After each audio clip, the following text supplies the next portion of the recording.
Hello and welcome, everyone. Today is our second part of the topic of Mary in the Science is a New Religion script with Michael in Germany. And we got Hector with us in Utah today, and was delighted to have you, Hector, with us, because it's always great. You know, if you have any comments, just go ahead and interrupt Michael anytime with your comment if you'd like, because I do, don't I, Michael?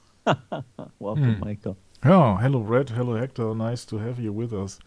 With me, with me and my with my script here. Yeah, I'm so glad that this is the last session of Mary so far, but you will see soon why it might all come together.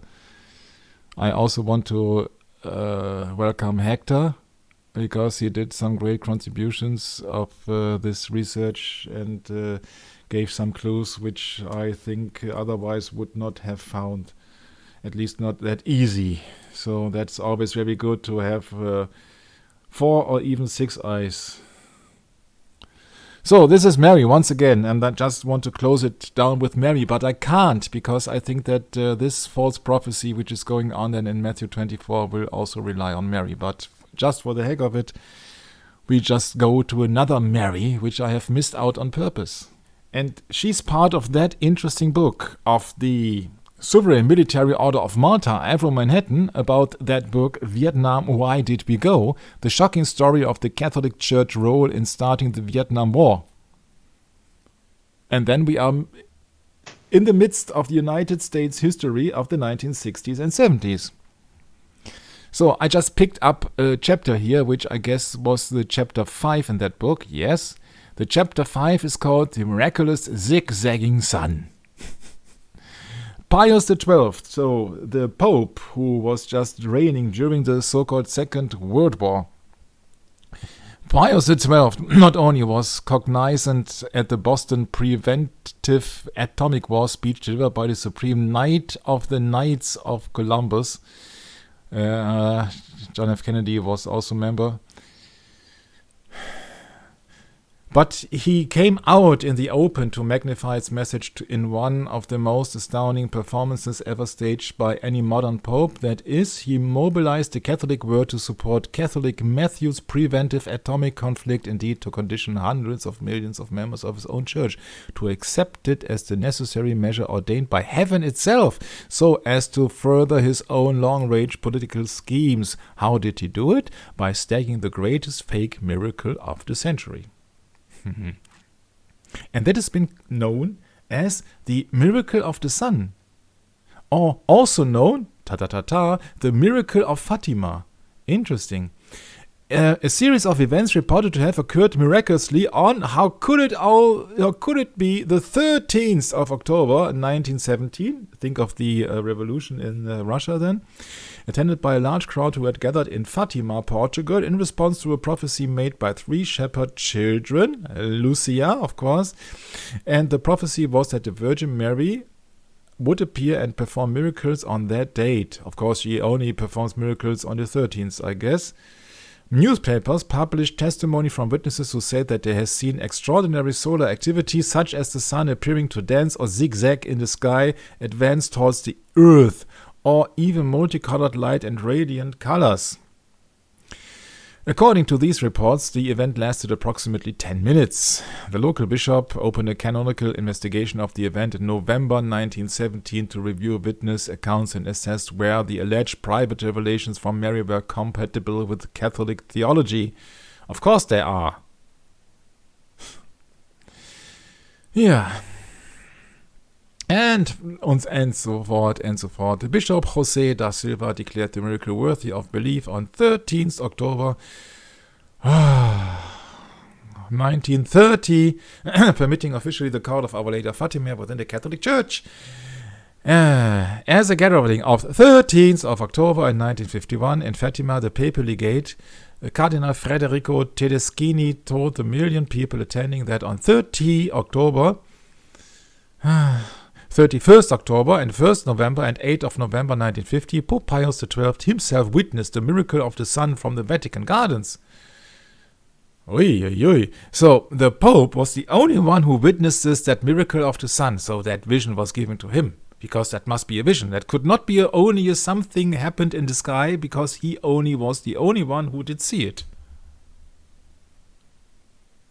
And this, for example, is a picture, only a photograph. They had no cameras, no moving pictures, no movies, no smartphones, no tablets in 1917 about the crowd who just looked towards the sun on the 13th of October. And I don't see anything special in that picture here. Do you?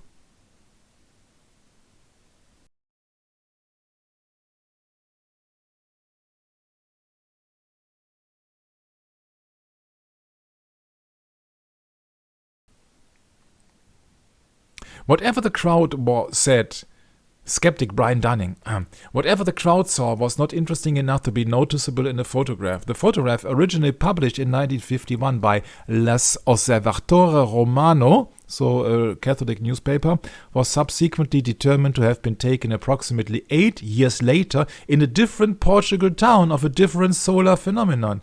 Interesting. Oh, that is it called fake news then? Yeah, so now comes a little bit of a comic section here. The 3 children he originally claimed to have seen Our Lady of Fatima also reported seeing a panorama of visions, including those of Jesus, Our Lady of Sorrows, Our Lady of Mount Carmel, and Saint Joseph blessing the people. Brett, do you know something about Saint Joseph? You mean the town? No, the Holy Joseph, Saint Joseph. Joseph in the Bible or what? You must know him, you see. Saint Joseph, Brett, is well known as the patron saint of fathers, both family and virgins, workers, especially carpenters. You must know him. Yeah, I've worked with Joseph. Yeah. Yeah, you see that they had visions of Jesus, Our Lady of Sorrows, Our Lady of Mount Carmel, and Saint Joseph blessing the people. How can Saint Joseph bless people, Brett? How does he do it? I don't know. How does he do it? You see that he must be in heaven then, huh? He just works for him. No, in reality, that would mean that Saint Joseph is in heaven, right? When they have a panorama of visions, among them Saint Joseph, that means that Saint Joseph is not sleeping, huh? That he is actively blessing the people, Saint Joseph. That means that Saint Joseph has been risen. Right? I can't remember that it is stated anywhere in the Bible, but maybe I don't know. Yeah. Well, that's the tradition, yeah. That's a tradition, yeah. Pope Pius XII was visited at the Vatican by none other than the Virgin Mary herself, in person and with no little commotion. It happened in October of that same year, 1950. He kept the celestial visitation to himself for a short while, then disclosed it to a few Vatican inmates. Interesting, inmates.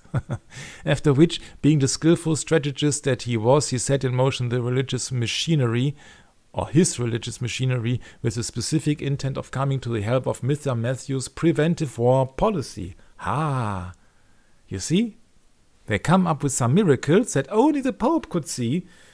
It's like the dream of Constantine the Great, I suppose, which only he had, and then influences entire generations with his visions. Yeah, and so they had now the means of the miracle of the zigzagging sun of the Pope, and then they could convince the minds of the Catholic millions, not via politics or propaganda, but directly via religion. To that end, after the Virgin had visited him at Vatican, he ordered that her coming celebrations at Fatima, Portugal, should be the most spectacular ever staged. The following year, in October 1951, a monster pilgrimage of well over 1 million people was convened before the shrine. 1 million people in 1951, imagine that. Yeah. And so it came to pass that one October day, after the 1 million throng has sung the Ave Maria, which is not in the Bible, recited the Rosary, which is not in the Bible, re-sang the litanies, Cardinal Tedeschini faced the massive crowd and in a voice filled with emotion solemnly disclosed to the astounding pilgrims that another person has seen the same miracle, naming the miracle of the Virgin Mary appearing to the 3 children back in 1917 when the sun zigzagged in the sky. He saw it outside Fatima. The cardinal went on to say, yes, he saw it years later. He saw it at Rome. The Pope, the same, our pontiff, Pius XII, yet he saw it. No discussion. The Pope is the head of the church. So more than 1 billion people have to believe, that the Pope, of course, was telling the truth, that he saw a zigzagging sun in the sky at the Vatican. And only he saw that, because he was privileged. Yeah, he sees himself as the Vicarius Filii Dei. Yeah, and now you can read the rest in the book, Vietnam, Why Did We Go? Here are the exact words of the cardinal, sent there specifically by Pope Pius XII himself to disclose the story to the world. Quote unquote, Pope Pius XII was able to witness the life of the sun. Author's reminder of Sovereign Military Night of Malta. Afro Manhattan, a huge burning sphere, the sun, 866,000 miles in diameter, under the hand of Mary. The sun was agitated, all convulsed, transformed into a picture of life, in a spectacle of celestial movements, in transmission of mute but eloquent messages to the Vicar of Christ, so Vicarius Filii Dei. This did not occur once, but on 3 successive days, October the 30th and 31st, so hence Reformation Day, and November the 1st, All Saints Day in Catholic, but actually Samhain in the cults, the festivities of the dead in 1950s. Must be coincidence then. Catholic theologians, including Jesuits, gave thanks for the Virgin for the privilege. Sure, they all are venerating Mary, even the Jesuits. Why? Because their founder, Ignatius of Loyola, a Spanish man, nobleman, he had visions of Mary too. So no wonder that the Roman Catholic Church, heavily infiltrated by the Jesuits, they are just promoting these Mary apparitions. Because it was a Mary apparition, actually, which set Ignatius de Loyola on fire, didn't it, Brett? Yep, that's right. The 1 million pilgrims at the cardinal's disclosure became delirious. So did countless millions of Catholics throughout the world. If the Virgin Mary had appeared to the Pope, obviously, then her promises about Bolshevik Russia being converted to the Catholic Church were about to come true. And how they could be fulfilled if not via the preventive war preached by the Catholic leaders in the United States. Yeah, the sun under the hand of Mary. Wow. That almost is a little bit reminding me of Revelation 12. A woman clothed with the sun. Remember? Yep. And the moon at her feet. And the moon at her feet, yeah. Absolutely. She's got the whole world in her hands, or under her feet. The Immaculate Heart of Mary statue in the facade niche at the Shrine of Fatima, Portugal, Europe. The white statue in the niche above the entrance of the Basilica of Our Lady of Fatima is the work of an American priest. He sculpted her on the detailed instructions of Sister Lucia, one of the 3 children who originally saw the Virgin Mary in 1917, the same year as the Bolshevik Revolution. He also draws the connection. When Cardinal Spellman was actively promoting United States involvement in the Vietnam War, the American Catholic Church stressed the ideological message of Fatima. This message, which promised that Soviet Russia would be converted to Catholicism, was used to build anti-Russian and anti-communist sentiments. It helped to give a mystical flavor to the anti-Soviet politics of Cardinal Spellman and Pope Pius XII.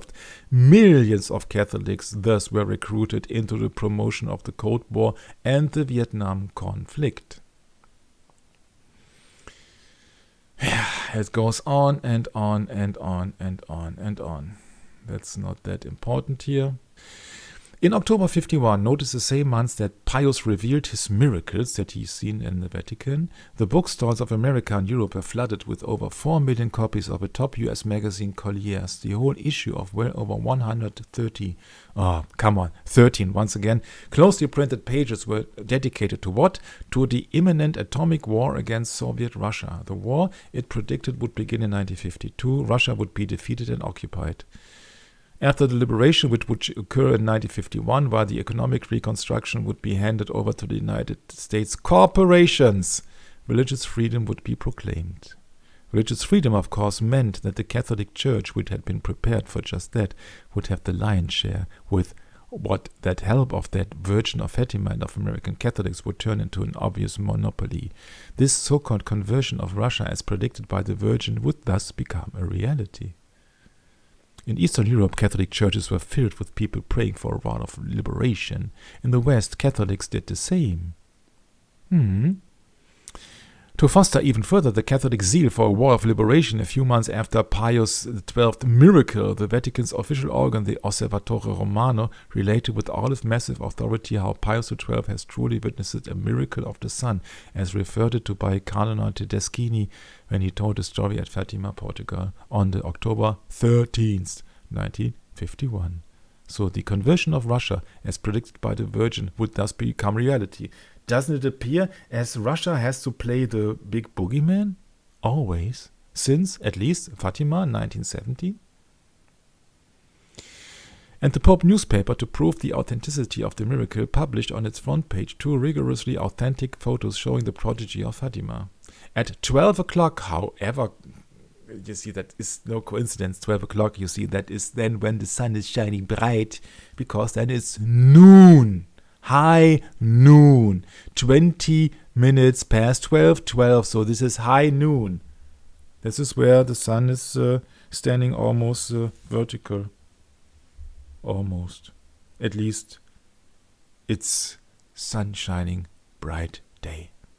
At 12 o'clock, of course, the vision began. At 20 minutes past 12, the rainy weather cleared up, and soon afterwards a voice cried, "Look at the sun." The two authentic photographs clearly show the black spot in the sun caused by its rapid whirling and the position reached by the sun almost level with the horizon, although the photographs were taken at 12:30 p.m., the same time that John F. K. was allegedly assassinated.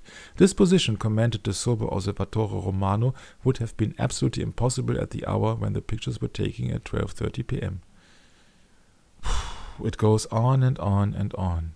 You see, a wonder would be if the sun would have appeared at 4 o'clock in the morning, I guess, but at 12?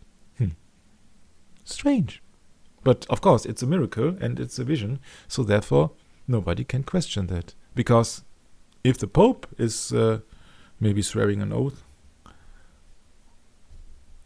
who is in a position to just simply question that? Yeah, they say that they are personally the successor of Peter. You see that, so come on, you see that. The sun, in other words, was on the horizon when it should have been where any well-behaved sun is at an ordinary common noon. And even a greater miracle, which the Osservatore, having no proofs, did not mention, was that apart from the photographer, the rest of mankind never noticed the sun falling to the horizon at noon on October the 13th, 1917. The Osservatore then recalled another surprising fact which occurred at the Vatican 30 years later, that is in 1950, at the time when the entire Catholic family was rejoicing in union with the Vicar of Jesus Christ, which he is not, the Pope, in the dogmatic definition of Our Lady's Assumption into heaven, which is, by definition, a dogma of Pope Pius defined in the very year 1950. That means that as a Catholic you cannot question it because the Pope tells that with infallibility.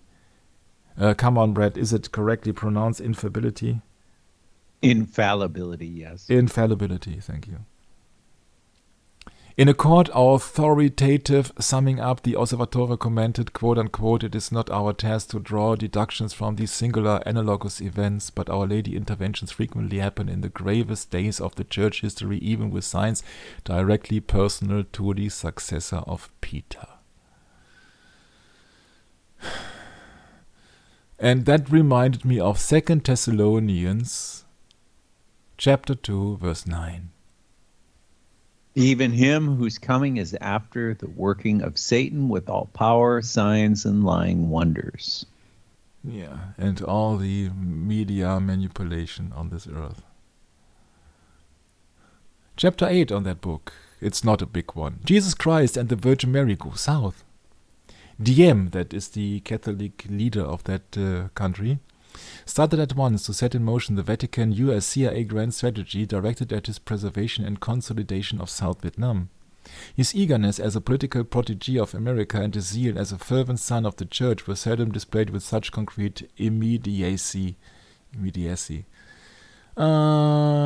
is it?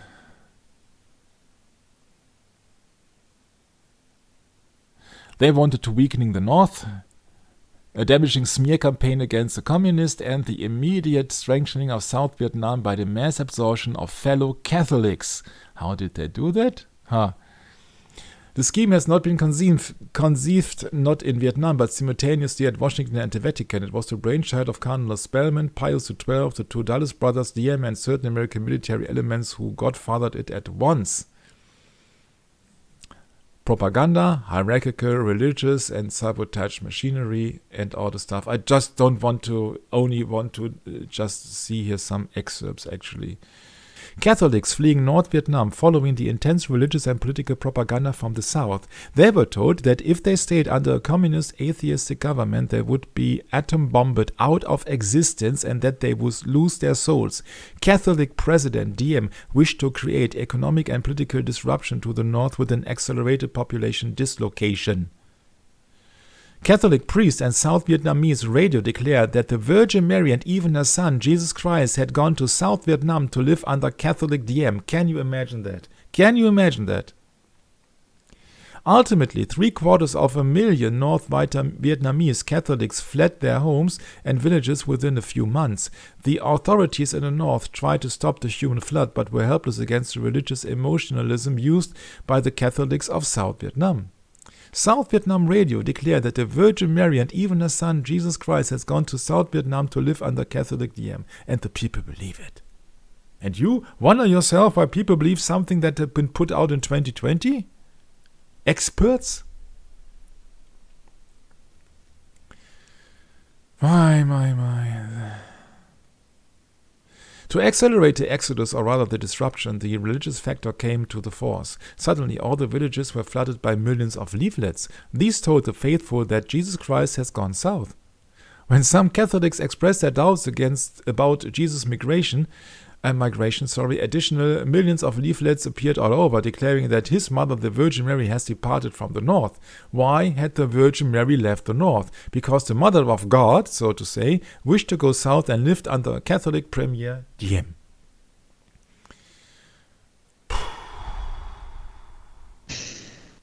What? It's absurd, but I guess that's just propaganda. Only the South was safe for Catholics. Yeah. The North was going to be atom bombed. Only the South was safe for Catholics. My. On one of the leaflets, it reads as follows: Dear Catholic brothers and sisters, hundreds of gigantic airplanes are waiting to transport you free to Saigon in the South. There you will be given fertile rice fields. By remaining in the North, you will experience famine and will damn your souls. Unquote. I think that sums it up quite well. So it's all propaganda. Yeah, you see, they create two blocks. So they create communism, and then they play the card communism with capitalism, even between North and South Vietnam. Not only, yes, United States and Russia on a big scale, but on a small scale in one country. The North versus the South, or the other way around. Yeah. The Catholic CIADM emotion-making machine came to the force with its most potent weapon. It enrolled Our Lady of Fatima, promising an evacuation campaign. We have already seen what role Our Lady of Fatima had been made to play in the religious ideological strategy in the grand design at the height of the Cold War from the Pope Pius XII. Now, at the height of the Catholic mass dislocation of North Vietnam, Our Lady came once more to the forefront as the standard bearer of religious ideological objectives. A statue of Our Lady of Fatima was paraded in long, meaningful processions in villages and cities. The statue had a particular significance, for it had been given by Pope Pius himself. Yeah. You can't make it up. You see, a statue of the lady was paraded again and again. Yeah, they are just image worshippers. The statue of the rescued Lady of Fatima, now safe because she had been rescued from evil intents of the atheistic communist, now safe and sound in the hand of her worshippers, was paraded again and again in long emotional processions as priests and others were reminding the populace that she had a special message for them, that she had been personally blessed by the Vicar of Christ on earth. So now the Virgin Mary has been blessed by the Pope. Can it get more absurd on that? Now a mortal man blesses a not existing Virgin Mary in the sky. Can you imagine this? You see the spirit. It's totally absurd. And above all that, she had been rescued from the communists, because she wished them to leave the north and to go south and live under a Catholic president. And now I really have to stop it, because it sounds like a fairy tale for, I do not know, for anybody who does not read the Bible. It's just fairy tales. But it's always the same people. It's always the same people. Catholics fleeing North Vietnam and boarding a French vessel to take them to South Vietnam. They were promised food, shelter, and jobs. The mass exodus from Catholics from the north has been engineered by President Diem, Cardinal Spellman, John Foster Dulles. There was a Jesuit in a Dulles family. Dulles, not Dallas, Dulles family. Can you imagine? Can you imagine all that mess they have created in the entire world, making millions of people homeless for worshipping a Mary statue?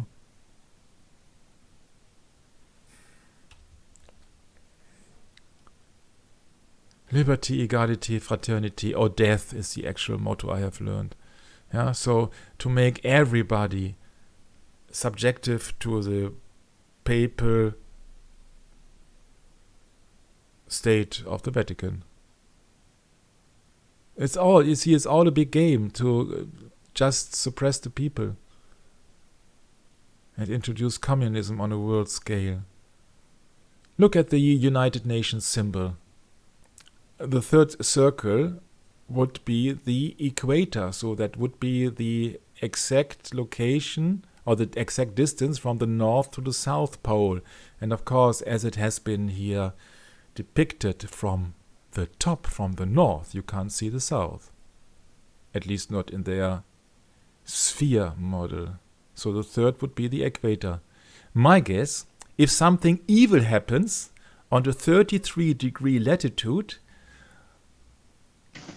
then you see the Babylon is on the 33-degree latitude as well as Dallas. Then what would be 0 degree the equator be responsible of? Because 33 has an interesting meaning also on Freemasons and on the 33-degree parallel. You see, when it comes down to the Our Lady of Guadalupe and other things, then we have missed out a continent, or actually a part of a continent on purpose, and that is South America or Latin America. Yes, I know that Mexico is part of Latin America, but it's not part of South America. In South America, you find many, many, many ancient pagan beliefs, mostly called kind of natural religions. So they are worshipping the sky, they're worshipping Mother Earth, they're worshipping the animals, they're worshipping the seasons, and so the usual stuff. But I found there is something quite similar, of course, to the Roman Catholic pagan religion about the sun worship. For example, Tiwanaku. It's called the Gate of the Sun. So it's all more or less a sun worship. This is located in Bolivia. And this is just here a byproduct of the research. It's not that big thing. But it is just everywhere that you have this sun worship. And this is, of course, the same as the zigzag sun in Portugal, Fatima, as well as in the Vatican, allegedly Pope Pius XII, as well as Sol Invictus and the so-called Christmas feast. Yeah, you see, this is all just connected, and this is the sun worship is one of the oldest worships, why? Because all the pagans who do not believe in an almighty God, a creator God, they worship the creation instead of the creator. So they see the sun rising every day, dying every day. And that has nothing to do with the sphere shape of the earth, but with the perspective of the eye, actually. I have been educated on that also. I can share that soon. But it has always to do that they think that the sun is also the life giver because of the growth in trees, plants, and all the stuff. Yeah, you see the sun is just coming from the sky, from above, and all the trees are just growing in the sky, and all these plants are just growing into the light, into the sun. And if you believe in their system, that is then responsible for growth. Gateway of the sun. Even they got a gate of the moon. So it's not different to any other pagan religion. Of a sun god and a moon goddess, that's what my point is. Once again, welcome to the equator. This is the equator, which means this is the equal line or line of equality between north and the south. That's great, huh? That is the line where you have sunshine bright, where the sun has just been on the two tropics here, and where is a region where it's usually quite warm. Yeah, so north and south of that line is quite warm, and everybody knows that in the extremes in the north and the south is quite freezy and quite not so pleasant to live. So you would expect that people would be clever and that people would then live on the equator, because then you would have a mild climate. But you are totally wrong. It's extremely interesting to see that in these countries, in that line, there is not that much population that you would estimate. And that has a significant reason, because usually it's in the old world where the majority of people live. Nowadays, they live in Asia. And of course, where do they live? Yeah, because there where they have sufficient transportation, where they have sufficient water. So usually they live at the coast. So the big cities, let's say here Tokyo, let's say New York, yeah, they are all at the coast, or just and the coast and have a river. And Paris, there is also a river in Paris, so usually you need a river for the transportation. So that in the middle of of these continents, let's say Africa, although Africa is also interconnected with Eurasia, and you have to believe the tectonic plates diversion here between Europe and Asia, that's where you don't find any people or any infrastructure on that regard. It's quite interesting. But that's not my point. My point is that this line has also another significance, because that line, that equator, serves as the name giver for not one but two countries. On the one hand, you have countries which are just here on that line where you barely hear from. That's, for example, the monarchy of Brunei Darussalam. Yeah, nobody has. That's a Muslim country in Asia. There are other countries too. Republic of Equatorial Guinea, which has the equator in its name. But there is also more to come, even more to come. You see, this here is a monument. Quite obviously, the equator. So this is the official red line, the dividing line between the north and the southern hemisphere. And this is extremely interesting. They say it is not possible to walk the equator because of the conflicting gravitational pull. Can you imagine? And with that you can really fool people, or these are just bad paid actors, I can't tell. But really, they want to make that gravitational model and all the stuff. They want it at any cost. Yeah, they say it is totally impossible to walk on that line because of the gravitational pull. There's a difference between the north and the south, and therefore you can't have balance on that point. Can you imagine? You can sell the people everything. It's difficult to walk straight on the equator. Well, you just give them a few drinks before they do it, and Yeah, no maybe. problem. Or maybe it's just a perception. You see that, oh, I'm so scared, what will happen? Yeah, so this is just my...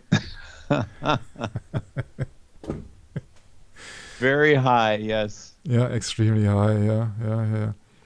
There is no reason other than the power of suggestion that would cause it to be more difficult to walk straight on the equator than anywhere else, and this line is a few hundred meters away from the real equator, but nobody cares. And some people say that I did this with no problem in 2012. So, some people on some countries in some states, clearly around on the equator, they make a business even with this. Middle of the world in Ecuador. So now we have a Latin country which bears the equator even in its name. Zero gravity on Earth. Oh, what is that for a kind of a concept? That's what I am talking all the time, that there is zero gravity on Earth. Yeah? And it's not zero gravity on the equator. From a horizontal line that splits the planet in two. I did not see that. Yeah, I did not see that there is a horizontal line that splits the planet in two, although that would be then a crater or what. But it's just a line that somebody draw and painted with yellow, so what's the big deal? No, it's just a tourist attraction and they make money with everything in this world. They just serve mammon. This is just BS. There is no gravity. Gravity is a concept, gravitas, gravity of the sun, like Isaac Newton of the Emerald tables. But what do I know? And the Earth is still no planet. A planet means a wandering star around the sun. So the Earth is still no planet. But whom to tell this when this entire world is going after the beast, Brad? Mm-hmm. They are just worshipping the beast. They don't care, but they just want to have a great life. Most likely because there is no afterlife for them. So this interviewer or this reporter here says, we are in Metal del Mundo. Yeah, or Middle del Mundo. I do not know if that translator works correct here. It's in the middle of the world. In Ecuador, the middle of the world. The dividing line between the northern and the southern hemisphere. Hence, north and south. So they split the world in two. There is a monument and even a museum on that concern. And on the top of that museum, how else could it be? You see a depiction of a globe. Or globus cruciger, maybe. But you see a depiction on a globe. And if that tower does not look like a temple, then I don't know what is this means here. So that means that this is the center of the world because they just are incorporating the northern and the southern hemisphere here. There is even a museum. And even an astronomical observatory, which makes much sense. And then again, you see... I was going to say... Obelisk. Yeah, obelisk alert, yeah. And then you see a winged creature or an eagle or what else, and you see a globe and you see a ring. Well, you around. said it's a temple, but it could also be observed as an obelisk too. The building there. Sure. Right? Sure. It almost looks like a larger version of the what is that called again now? That obelisk on Salisbury Hill? Yeah. That's a triangular station then, yeah. Mm-hmm. Yeah.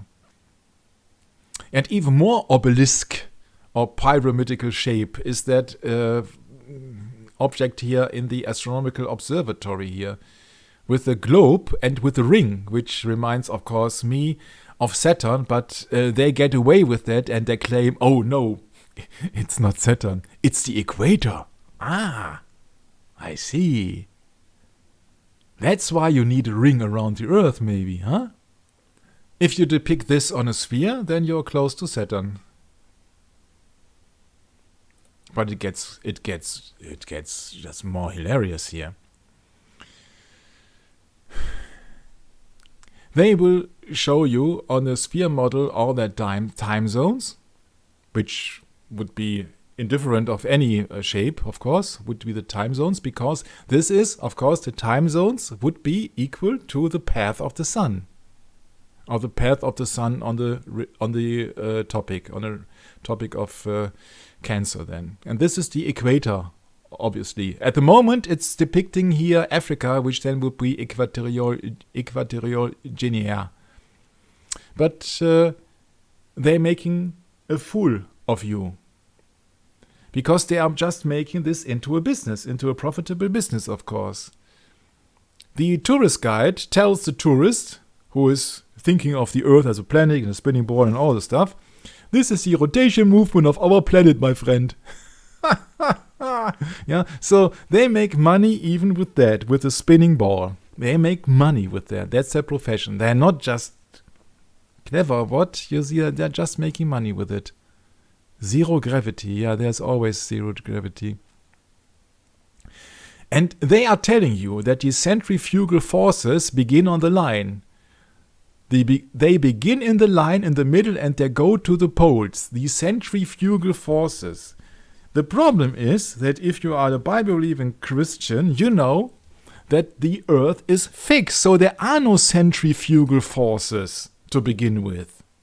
But what does everybody know? You see that this is just a pagan world for pagans. And we are the absolute minority here. And we shall be ridiculed and we shall be wiped out.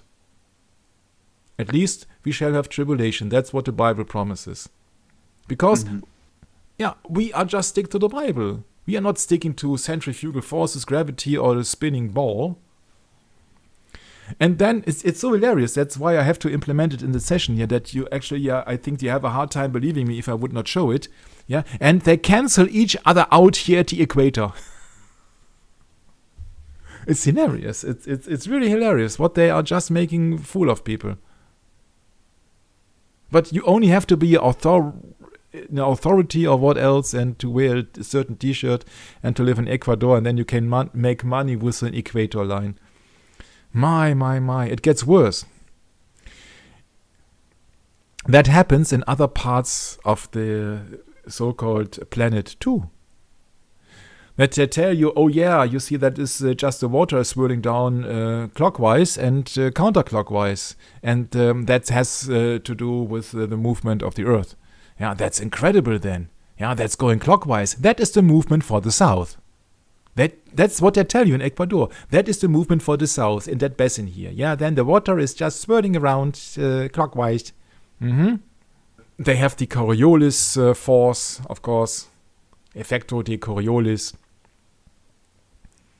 Yeah, and therefore you have a hard time wrestling with somebody. Coriolis force, a fictitious force that acts on objects in motion with a frame of reference that rotates with respect to inertial frame. I think that's fair enough that we don't want to start this, because we know that we are not living in a spinning world. Yeah, we are fixed here. Yeah, Riccio, Grimaldi, and Decales all describe the effect as part of an argument against the heliocentric system of Copernicus. Yeah. Yeah. In other words, they argued that the Earth rotation should create the effect, and so failure to detect the effect was evidence for an immobile Earth. I remember that some years ago. I was working for a client and they were trying to tell me about that thing about water, going down a sink clockwise or counterclockwise, depending on which hemisphere. I've tried it myself. I find that there's no influence whatsoever unless you spin the water somehow. Yeah, before you pull the drain. You have totally destroyed the joke that is now coming. Thank you. Oh. No, that I'm glad you do this, because then I see that I'm here together with somebody who has just a common sense. You see. Yeah. I mean, I really, I've tried to look at that. Really, is it really work that way? I've tried it so many times, and I don't know, must be doing something wrong, but I don't observe it going any which way. You can create these effects. You see that it just depends on certain fundaments. You see that here in Africa they do that deliberately. they put a flower into the water or into the basin here, and they are just extremely close to the equator. And this is the southern hemisphere, and therefore it's just spinning counterclockwise. And a few meters, a few feet further is the northern hemisphere. Yeah. Really, they are really they're making a business out of it. The Coriolis effect has to change because it's a clockwise on the northern hemisphere. Now you put water in it. I hope you can see it a little bit even.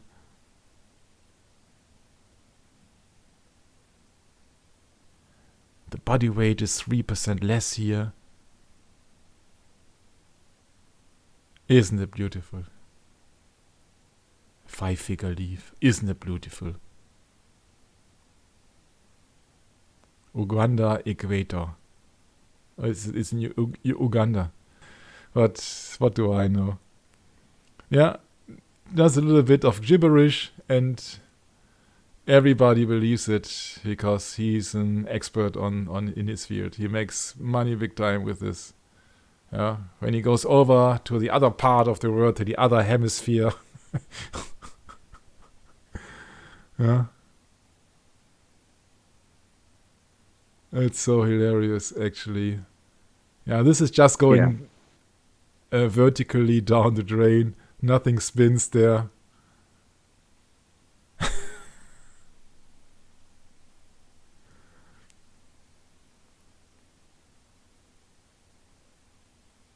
Now, people, hold your breath.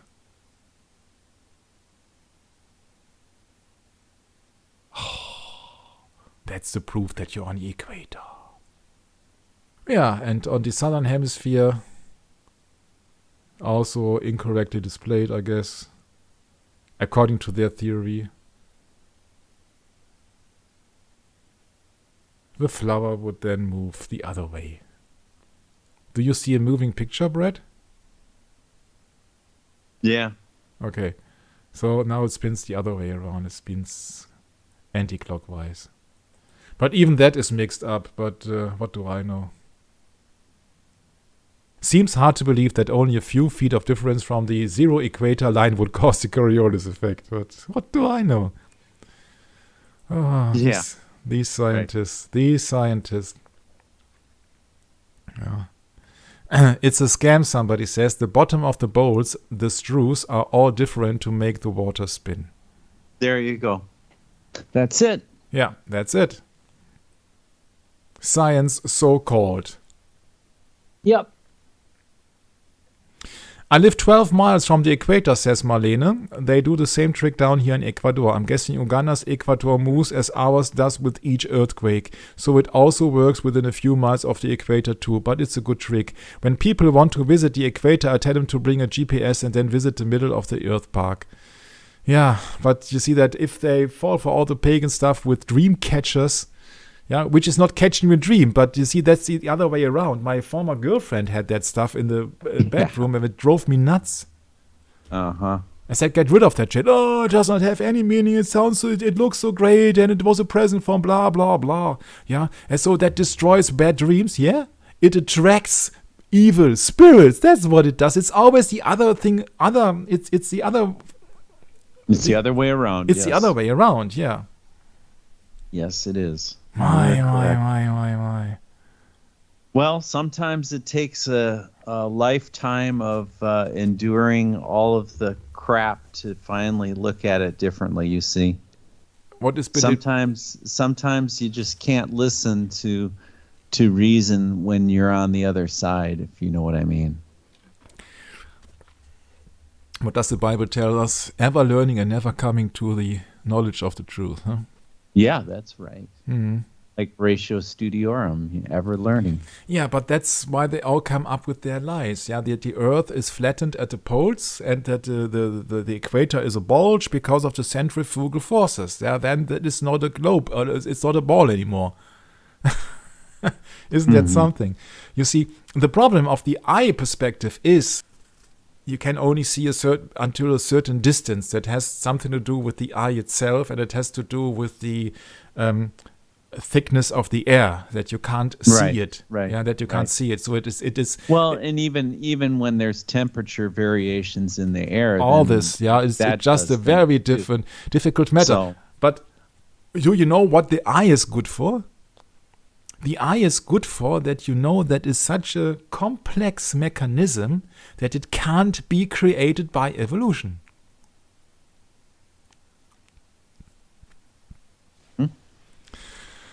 Yeah, this is the absorption of the air. Yeah, this is just in German. I'm sorry, I did not have that in English, and I did not want to look that up. And that's why you can't, even on a flat surface, you can't look, not for infinite amount of distance. That's just not possible. So welcome to Equator, or Ecuador. The Republic of Ecuador, which literally translates as Republic of the Equator. So that is very interesting. That is a country which is in South America, which has been called Latin America for a reason, because they all just speak these Latin-derived languages, meaning Spanish and Portuguese. And this land has been named after the equator. That I found very awkward. A country in northwestern South America bordered by Colombia on the north, Peru on the east and south, and the Pacific Ocean on the west. It includes the Galapagos Island, and its country capital is Quito, and its largest city is Guayaquil. So, this is one of two countries worldwide having the equator in its name, although many countries are on the equator. In the book, The History of Nazi Occultism, Invisible Eagle from Alan Baker, it's been mentioned here that also in the Second World War, speaking of 1941, many of European war criminals, let's put it this way, have been fled to Ecuador. So you can, by all means, suggest that Ecuador is also one of the countries where the Roman Catholic Church has a big foot in the doors. Because I found Ecuador so quite interesting, because Ecuador also has famous Mary statues. It's called the Virgin de Quito. The Virgin stands on the top of a globe and is stepping on a snake. And I said, oh my, which is a classic... Yeah, and that will be interesting, really interesting, which is a classic Madonna iconography. Less traditional are the wings. Local claims that she is the only one in the world with wings like an angel. Who could that be? The monument was also inspired by the famous Virgin de Quito, Quito's Madonna, known as the Dancer, sculpted by Bernardo de Legada in 1734, which now decorates the main altar at the Church of St. Francis. The Virgin of Quito, second half 18th century. This is the origin of the Virgin figure. And you see here a halo with stars around her head and wings, and she's stepping on a serpent. The Virgin of Quito, also known as the Virgin of the Apocalypse, Winged Virgin of Quito, Dancing Madonna, and Legado's Virgin, is a wooden sculpture which becomes the most representative example of the Quito school of art developed in the Ecuadorian capital during the Spanish colonial era in 1731. There is, however, somebody who had a Mary apparition in Ecuador. The name is, how could ever that be? Mariana Francisca de Jesus Torres y Berriocoa. I'm sorry, but it's hard to pronounce it. It's really hard to pronounce it. An abbess of Conceptionist monastery of Quito in the 16th to 17th century. Between 1582 and 1634, she had Marian apparitions on Our Lady of Good Success. I said, oh my, this is a really strange coincidence, because this is a forerunner then of the Lady of Fatima and the successor of the Lady of Guadalupe. Mary apparitions, Mariana de Jesus Torres. Our Lady predicted that the colony of Quito would become a free republic named Ecuador. Aha. Interesting enough. Interesting enough. My. I am Mary of good success, the queen of heaven and earth. So now she's not only the queen of heaven, but now she's also the queen of earth, or let's say the mother of earth, huh? Yeah, she formed 3 drops of her blood, the most beautiful child of mankind, sure. It's all Mary worship. So, and then there are 2 Marianas of Ecuador who are being in worship, but we will concentrate of the Virgin of Quito then.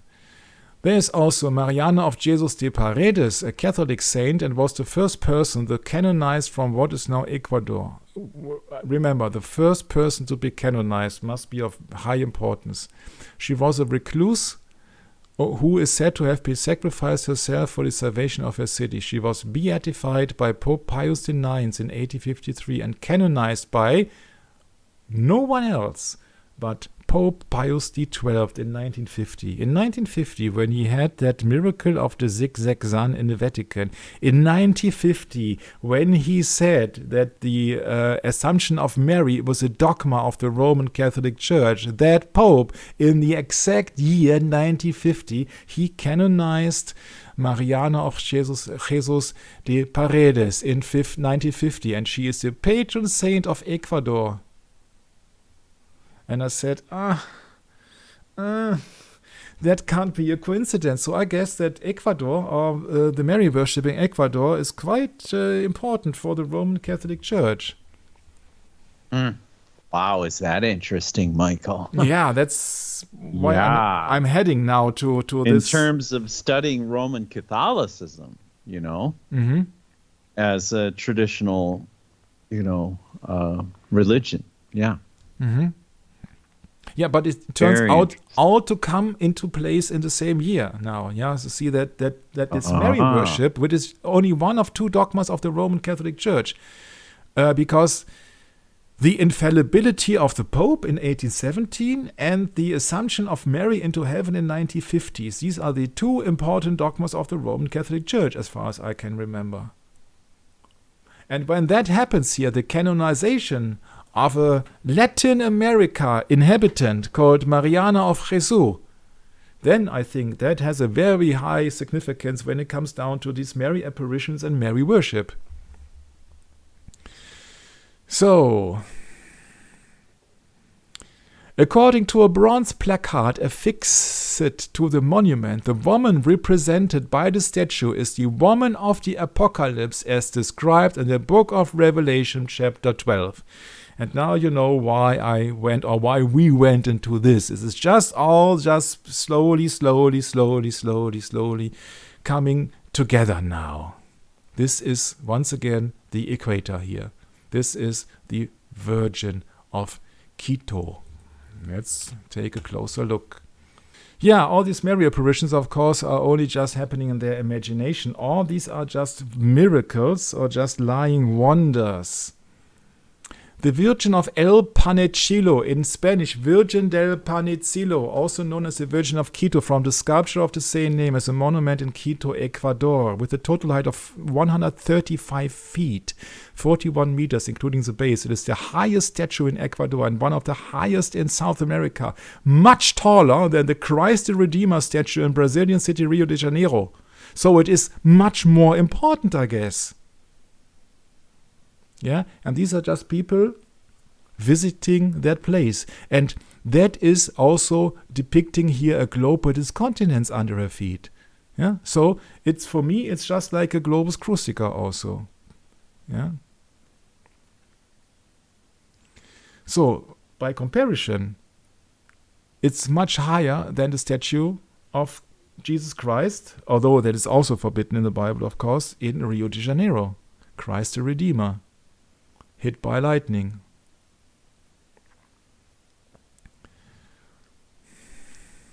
So, and this is the foot of the statue.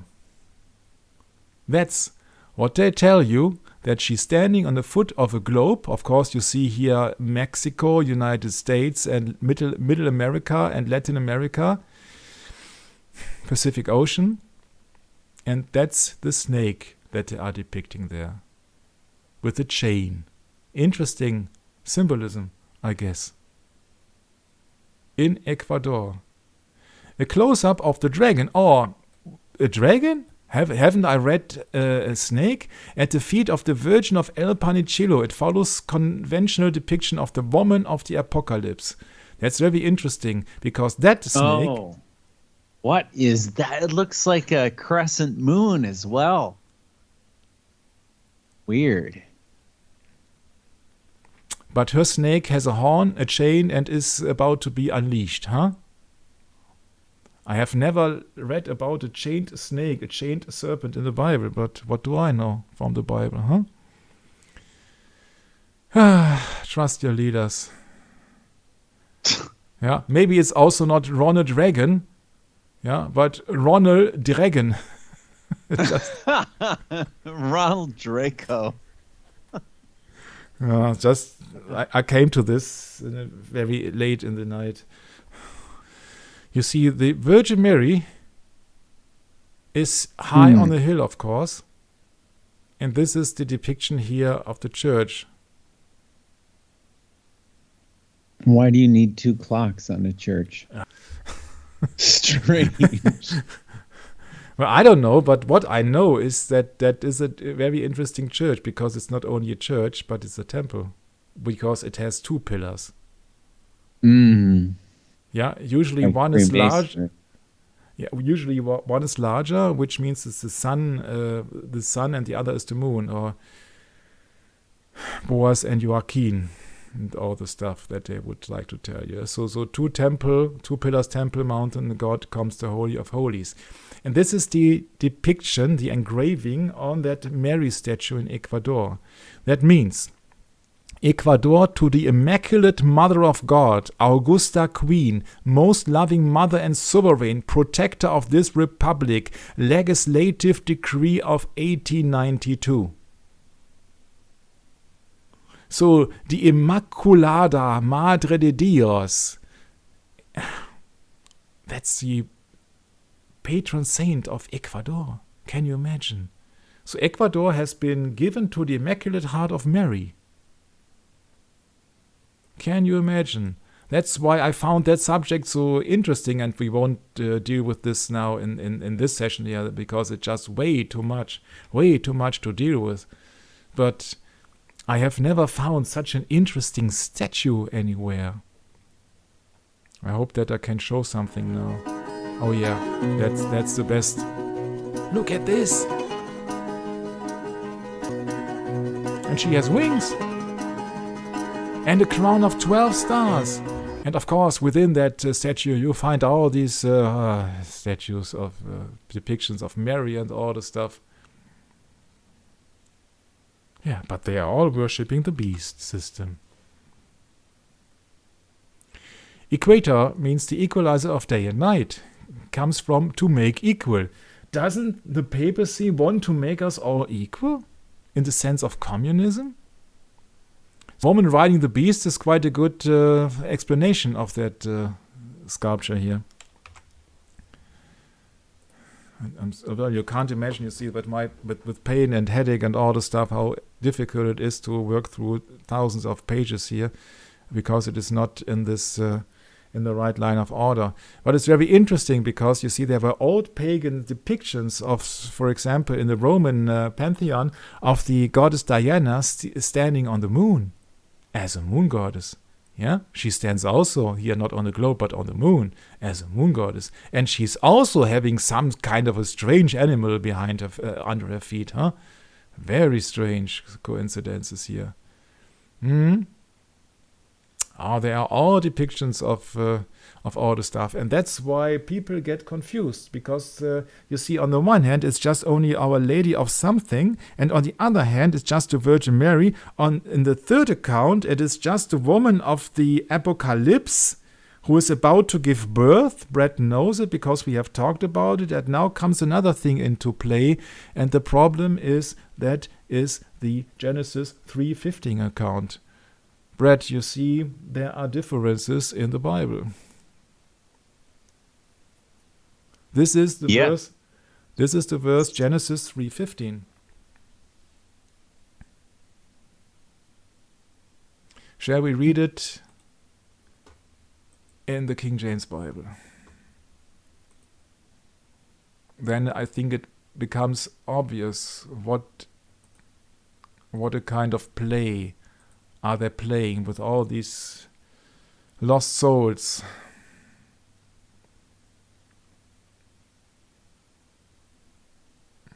I think 3:15 starting with 3:13. I think it would be most useful then. Yeah. And the Lord God said unto the woman, what is this that thou hast done? And the woman said, the serpent beguiled me, and I did eat. And the Lord God said unto the serpent, because thou hast done this, thou art cursed above all cattle, and above every beast of the field. Upon thy belly thou shalt go, and dust thou shalt eat all the days of thy life. And I will put enmity between thee and the woman, and between thy seed and her seed. It shall bruise thy head, and thou shalt bruise his heel. Mm-hmm. And now what they are doing actually, is I'm just trying to copy-paste this. What they are doing now is they have mixed around, of course, the Bible once again. And now you see all the mess.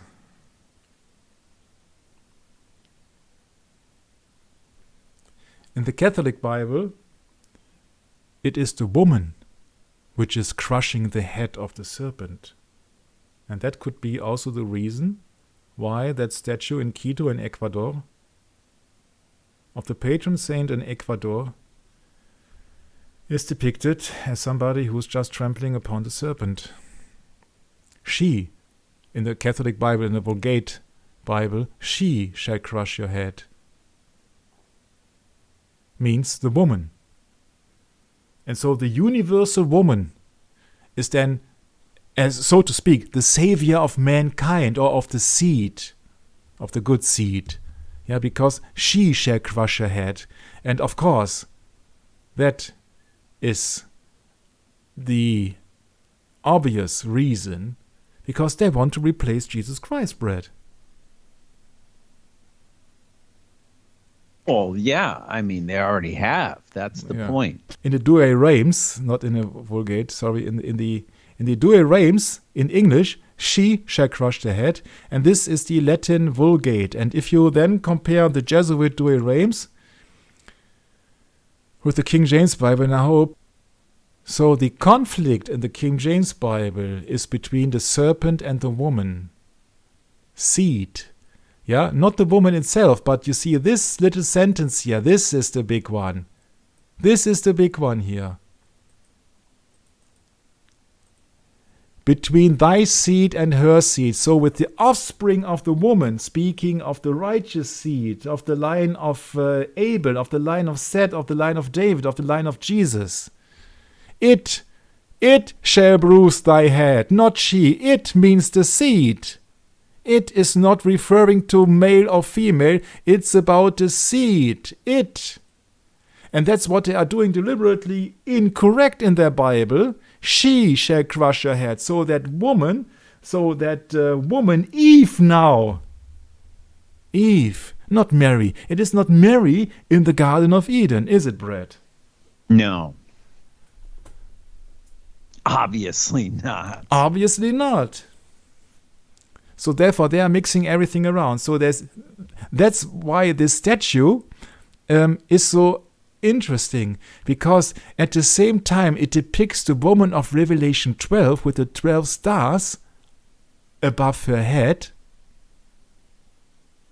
and at the same time trampling on, and the dragon here obviously, and then they claim, but no, it's the woman with the serpent. So then it depicts also Eve, not Mary. And so now they are just mixing up Eve with Mary. And neither Eve nor Mary are the saviors of mankind, but Jesus Christ. So the seed of the woman in the Genesis chapter 3 is the savior of mankind. That is Jesus Christ, the only begotten Son of God. Begotten because he is born out of a virgin, Mary. He is the Savior, not the Mary, not the Our Lady of something, and not Eve. But that's the big thing. And now with that statue, they have everything combined. The woman of Revelation and the woman in the Garden of Eden. Isn't that clever? That's clever, huh? That's quite clever. But it's only clever for people who do not read the Bible extensively. If you just read the Bible at first glance, you will be fooled, of course, because either both in Genesis and in Revelation, there is a woman depicted. The woman clothed with the sun and the moon under her feet, and a crown of 12 stars. There is not a dragon under her feet. But obviously, on the Virgin of Quito in Ecuador, there is a dragon under her feet with a chain. Yeah. With a chain, which means that's the angel of the abyss. Where is the chain? I didn't see a chain. Okay, then let me show you. Who says it's a chain? I say it's a chain. I don't know if that is part of that video here. I know that I have... No, they are just starting to... I thought that was more to do with just scaled skin, not a chain. Just wait. I hope that it does not mess up here. Yeah. Right. Sorry, I was just a little bit... So, there's my chain. Yeah, here. Where? Here. Oh, there. Oh, Yeah. I didn't see that. Okay. Yeah, no problem, but... there is a real chain. Yeah. Like, is that like the serpent is like some kind of pet with a collar on there or something? Yeah, it seems, Strange. but you usually don't see a snake with horns, and you usually don't see it. So strange. Hold on, let me zoom in on it. Just keep it. Yeah, I there can for enlarge it a second. bit for your convenience. No, also. no. You're fine. You're fine. Don't bother with it. Yeah. I see it perfectly now. Gee. And so I think they are mixing it up, Genesis 3 with Revelation 12, on purpose to get rid of Jesus Christ. Of course. You see that if you rely on the Genesis 3 account, then the woman was beguiled by the serpent. She did not conquer the serpent or fight the serpent or what else. She was beguiled deceived by the serpent. Yeah, and, right. And now it is a dragon. So either way is misdirected. Either way is incorrect. The depiction is incorrect. On the one hand, it resembles the woman of the Apocalypse. Maybe I find a decent picture here. Let me just have a look. Our Lady of Quito. Maybe I find a full-scale picture that would be much more convenient to see. Seems to be the case. Okay, can't enlarge it anymore. Can enlarge it. I'm sorry. I can enlarge it. So you see that on the one hand, you got the crown of stars of Revelation 12. Yeah, a woman clothed with the sun and the moon under her feet, and upon her head a crown of 12 stars. And the sun. Clothed with the sun. You see, what could this mean here? Man. I don't think you think that is the Immaculate Heart of Mary, huh? Oh, gee. And it has not been said in the book of Revelation that she had wings. It has been said that she had been carried, if I remember correctly, verse 12 must it be? Wings of an eagle, yeah. Into the wilderness. Yeah. 14. The woman were giving 2 wings of a great eagle that she might fly into the wilderness. She was giving 2 wings of a great eagle. Yeah, that she might fly into wilderness. So I think that the Virgin of Quito highly resembles of the woman of Revelation. Yeah, with the wings and with the crown of 12 stars upon her head and the clothed with the sun. And then she's taming the dragon. Because the dragon just followed her and wanted to get rid of her seed. So of Jesus Christ, obviously, as you depicted as the Virgin of Mary. But on the other hand, they depicted as a serpent. And she is depicted as the conqueror of the dragon. And that is not correct. Because in the book of Revelation, it's not she that is conquering the dragon.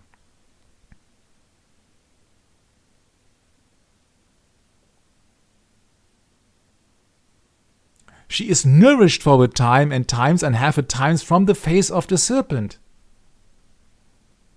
And the earth helped the woman, and the earth opened her mouth and swallowed up the flood, which the dragon cast out of his mouth. Yeah? And the dragon was wroth with the woman and went to make war with the remnant of her seed. That means that she has given birth, obviously, which keep the commandments of God and have the testimony of Jesus Christ. But then on the other hand, you see that in their Bible, maybe we can go to the Our Lady of Quito when it comes down to Wikipedia. Let's look what they tell you out in the open, Virgin of Pacello.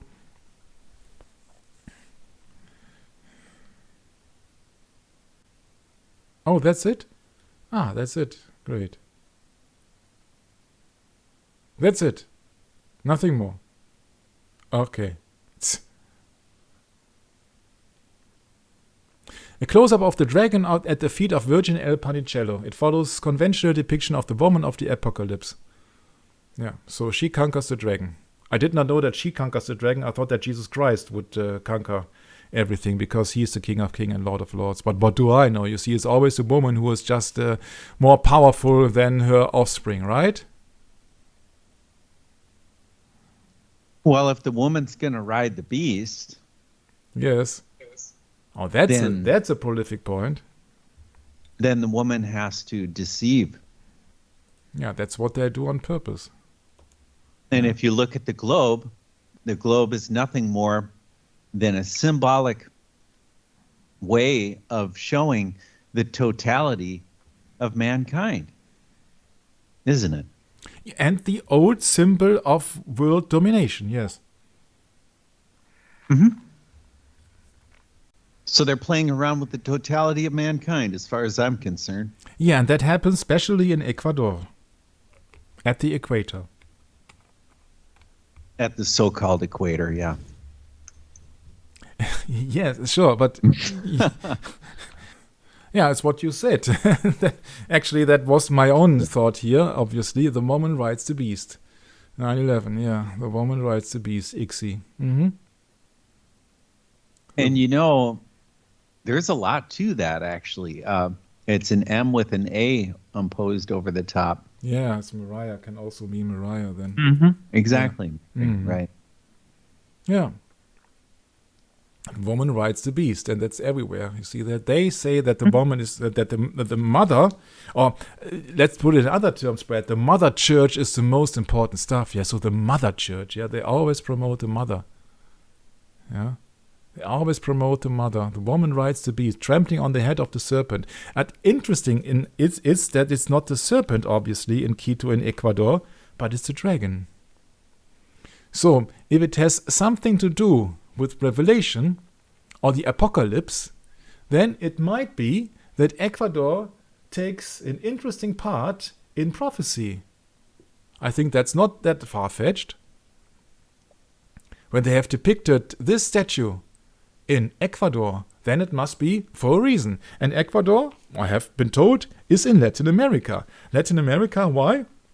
Because I think that is the half of the American continent, so to say, except of United States and Canada then, the majority of the American continent, where the Mary worship is supreme above other worship, maybe.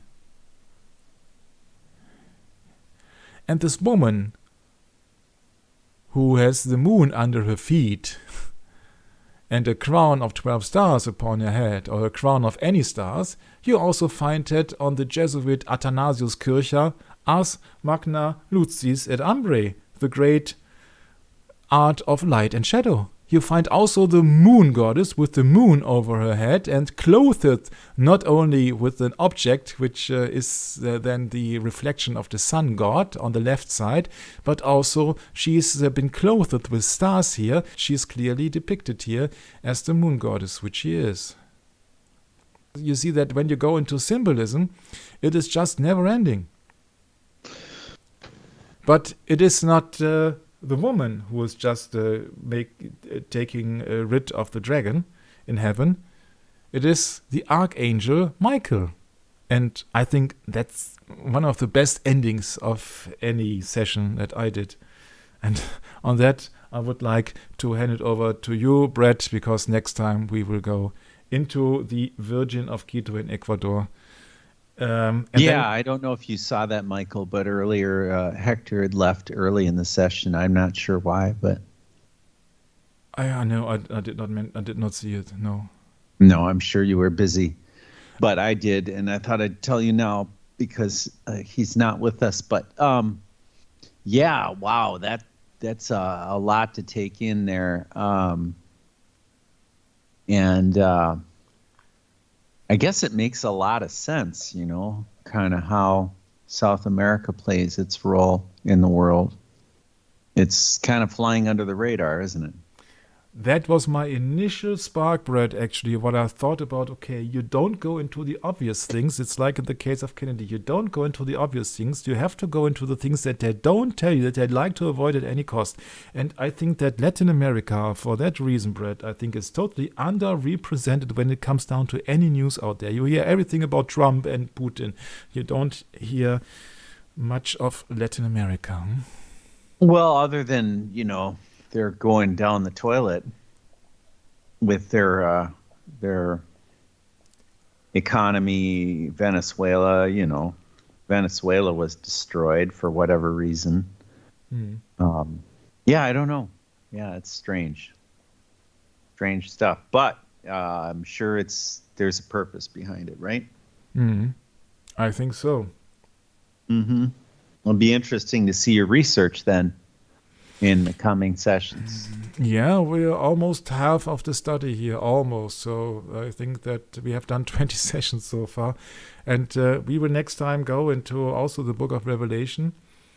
And then we see that it's not Mary who has then conquered the dragon, but she has given the possibility to give birth to the one who rules everybody with a rod of iron. And it is Jesus Christ and not Mary, or not the woman. Yeah, quote unquote, the woman. Neither the woman of Revelation nor the woman of Genesis. It is just the seed of the woman of Genesis and the birth and the child of the woman in Revelation. But you see, the term woman is apparent in many, many, many chapters of the Bible, also in Revelation 17 and 18. And then it's a woman riding the beast. So then it has another meaning, of course. And that's what the Pope, I guess, calls the Mother Church. Huh? Yeah. That's right. I think that Latin America is much underrepresented for a reason. And I guess that is no coincidence that this strange Virgin of Quito is there. And that is no coincidence that both the white Pope and the black Pope are both coming out of Latin America. It's true. All right, Michael. So I guess that closes it down for this session, and hope to see everyone in the coming sessions. It's all adding up. I think Michael's got a big bombshell he's hiding in the pages of his script here coming not too long, I think. Maybe more than one bombshell, Michael. I don't even know. Yes. Many. Much more, yeah. But you see that I do that slowly, step by step, so that everybody then at least understands where did... Yeah, thanks for that. And slowing down to explain that verse of the Bible that's always been kind of confusing to me. It makes a lot more sense today, thanks to your help. You see, Speaking of Genesis 3, yeah. I have not studied the subject on a university. I'm just reading the Bible and trying to come up on my own thoughts, and that's what I just like to share. I'm not. Well, that's what we do, Michael. That's the whole purpose behind the YouTube channel, actually. Yes. So therefore, everybody feel free to do research your own way, but maybe these are really interesting hints when it comes down to the future, actually. So to the next days. Now we got February the 24th. I'm just putting out sessions and sessions and sessions, and I hope that we can soon start this series. And then you will see that what turns out in the end. But I won't be surprised that if you are quite near to it, and if you are quite near to the truth, actually, you see they can come up with everything. You see that they can make this up and they can make that up. But you wait and see. And I think that my explanation, at least, is could be is a little bit hypothesis, but on the other hand, it really makes much sense what's going on, what will go on. And this Mary worship, you see that wasn't there a book of Code with Babylon, meaning Code with Babylon 2? I have that book. Yeah. Antichrist is a woman alive and well. Antichrist is a woman alive and well. Yeah. So the woman is always it can also be Antichrist, at least when it comes down to the further development of the church in Revelation 17 and 18. And yeah. So let's close it down. I'm totally shot, and I hope that you have some benefit of all the stuff that we have been mentioned. And thanks also for your support and for just giving your permission for just releasing and publishing all the stuff on your channel. Absolutely, Michael. Hope to catch up with you next time, God willing. See everyone then. Bye-bye for now.